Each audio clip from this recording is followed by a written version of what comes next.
প্রকৃতিতে এমন কিছু প্রাণী আছে যাদের জীবন শুনতে যতটা শক্তিশালী আর ভয়ঙ্কর মনে হয়, বাস্তবে তাদের ভাগ্য অনেক সময় ততটাই করুণ হয়ে ওঠে। অবাক করা বিষয় হলো, এই প্রাণীদের অনেকেই বাইরের কোনো শত্রুর হাতে নয়, বরং নিজের শরীরের কারণে ধীরে ধীরে মৃত্যুর দিকে এগিয়ে যায়।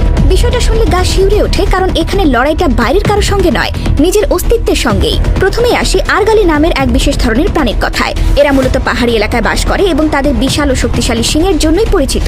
এই শিং এতটাই শক্ত যে অন্য প্রাণীর হাড় পর্যন্ত ভেঙে দিতে পারে। কিন্তু যে শিং তাদের শক্তির প্রতীক, সেটাই একসময় তাদের মৃত্যুর কারণ হয়ে দাঁড়ায়। সময়ের সঙ্গে সঙ্গে এই শিং আরো বড় হতে থাকে এবং ধীরে ধীরে তাদের নিজের গলার ভেতরে ঢুকে যেতে শুরু করে।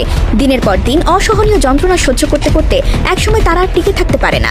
নিজের শরীরের অংশই যখন যন্ত্রণার উৎস হয়ে ওঠে, তখন সেই কষ্ট থেকে মুক্তি পাওয়ার কোনো উপায় আর থাকে না। এরপর রয়েছে হরিণ, যাদের আমরা সাধারণত শান্ত আর নিরীহ প্রাণী হিসেবেই জানি। কিন্তু বিপদের সময় নিজের শরীর বাঁচাতে গিয়ে তারাও ভয়ঙ্কর পরিণতির শিকার হয়। আত্মরক্ষার জন্য যখন তারা লড়াইয়ে জড়ায়, তখন অনেক সময় তাদের শিং একে অপরের সঙ্গে বা কোনো কিছুর সঙ্গে এমনভাবে আটকে যায় যে তারা আর বের হতে পারে না। এই অবস্থায় তারা ঘন্টার পর ঘন্টা, দিনের পর দিন আটকে থাকে। কেউ যদি এসে শিং ভেঙে না দেয় বা সাহায্য না করে, তাহলে খাবার আর পানির অভাবে তারা ধীরে ধীরে মৃত্যুর দিকে চলে যায়। শক্তি থাকা সত্ত্বেও অসহায়ভাবে পড়ে থাকা এই দৃশ্য সত্যি হৃদয় ভারী করে দেয়। তৃতীয় উদাহরণ হিসেবে আসে কচ্ছপের কথা। কচ্ছপ দেখতে শান্ত আর ধীর প্রাণী হলেও তাদের জীবনে একটা মারাত্মক দুর্বলতা আছে। একবার যদি তারা উল্টে পড়ে যায়, তাহলে নিজের চেষ্টায় সোজা হয়ে ওঠা তাদের জন্য প্রায় অসম্ভব। যতক্ষণ না কোনো মানুষ বা অন্য কোনো কচ্ছপ এসে সাহায্য করে, ততক্ষণ তারা উল্টে পড়ে থাকে।